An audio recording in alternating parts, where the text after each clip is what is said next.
The 4 ifs that make life worthwhile. The 4 ifs. Here was the first if. Life is worthwhile if you learn.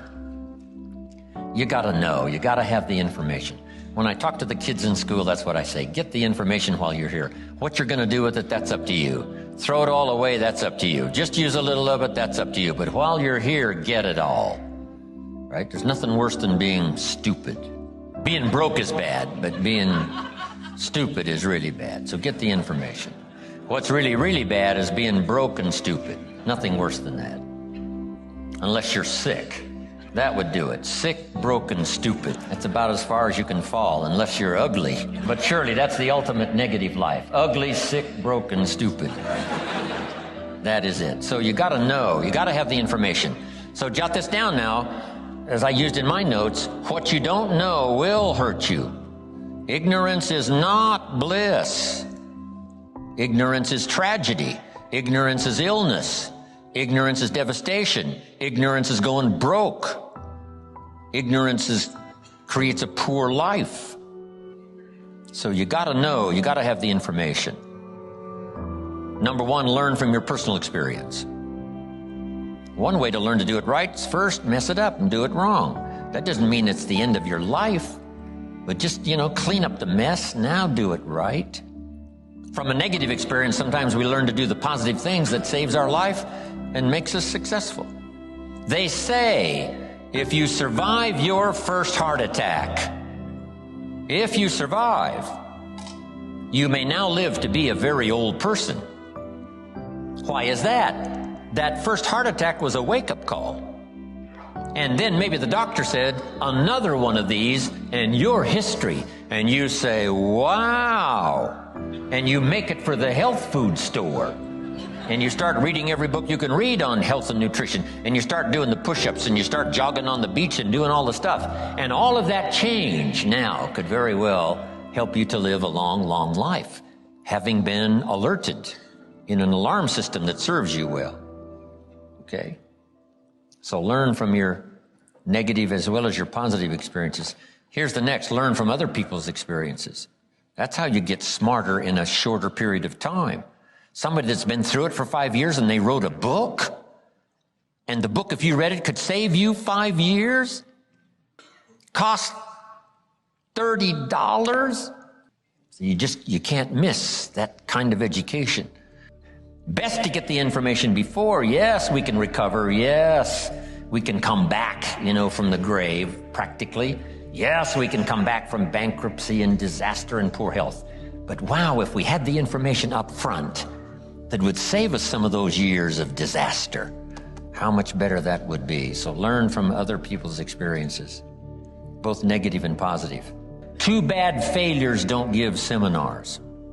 We don't want to pay them, so they don't give seminars. But their information would be valuable. If a guy's messed up his life for 40 years, you just have to say, John, would you spend a day with me? And I'll bring my notebook and take good notes. Good-looking guy like you, beautiful family, every reason to do well, and you threw it all away. Teach me for a day how you messed it all up. Right? And you just take good notes, so that the same thing doesn't happen to you.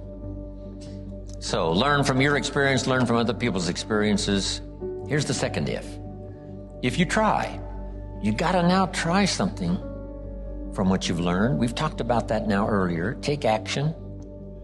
You never know. My father said you never know until you try.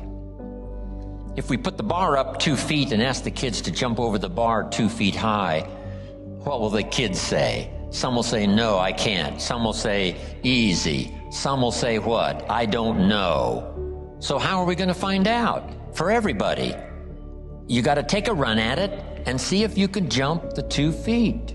So you got to try it to see. Who knows? You don't know. What if you tried and knocked the bar down? Does that mean you cannot jump 2 feet? No. You try it, what? Again. Then somebody shows you a little technique, right? Leave the ground a little earlier. Okay. First thing you know, 2 feet is easy, when before you couldn't or didn't think you could. So you got to try it. Giving speeches and doing talks. Age 25, I stand up to give my first little training. My mind sat back down. I open my mouth and nothing comes out. My knees are knocking like this. The sweat is pouring. It's called terror, in case you haven't tried it, right? But I got through it somehow. It was so bad, if I hadn't have been doing the class, I'd have gone home, right? It was bad. I'm so happy you were not there. You would not have paid this kind of money for my first presentation. Wow. But I got through it. And then I did it again. You know, I didn't know if I should even try again. But sure enough, I had the kind of mentor and the kind of teacher who said, hey, that's nothing. You know, what if you go up to bat and you strike out? Does that mean it's over? I say, no, it's not over. It's just over for one time up at bat. And then another time and another time. Pretty soon you connect. And pretty soon you get good enough to do well. And then pretty soon you get good enough to win the game. And then pretty soon you get good enough to take home the trophy. So you just keep trying. The third if that makes life worthwhile is if you stay. You've got to hang in there. Some people plant in the spring and leave in the summer.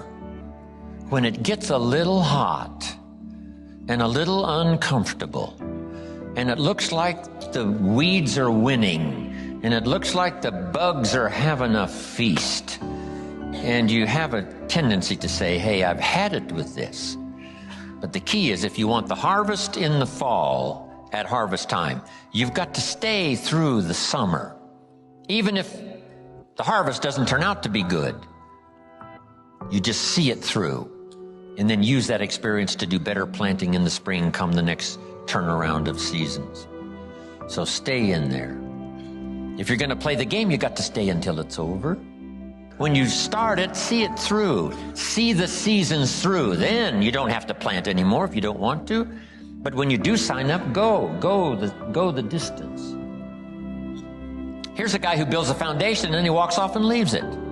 Puts up no walls, no roof, doesn't finish anything. He's got these foundations scattered all across the country. Foundations. I asked a friend of mine, I said, Jim, what are you good at? He said, starting over. That's my specialty, right? He said, hey, if it doesn't work, I don't stay long. No, come on. See it through. Life is worthwhile if you stay. Hang in there. Next. Life is worthwhile if you care. And for my little talk for the service clubs, here's how I wound it up. If you care at all, you'll get some results. If you care enough, you can get extraordinary results. If you just care at all, you'll get some. But if you really cultivate your caring character and care enough, you can have such extraordinary returns from productivity, activity, things you're doing underway.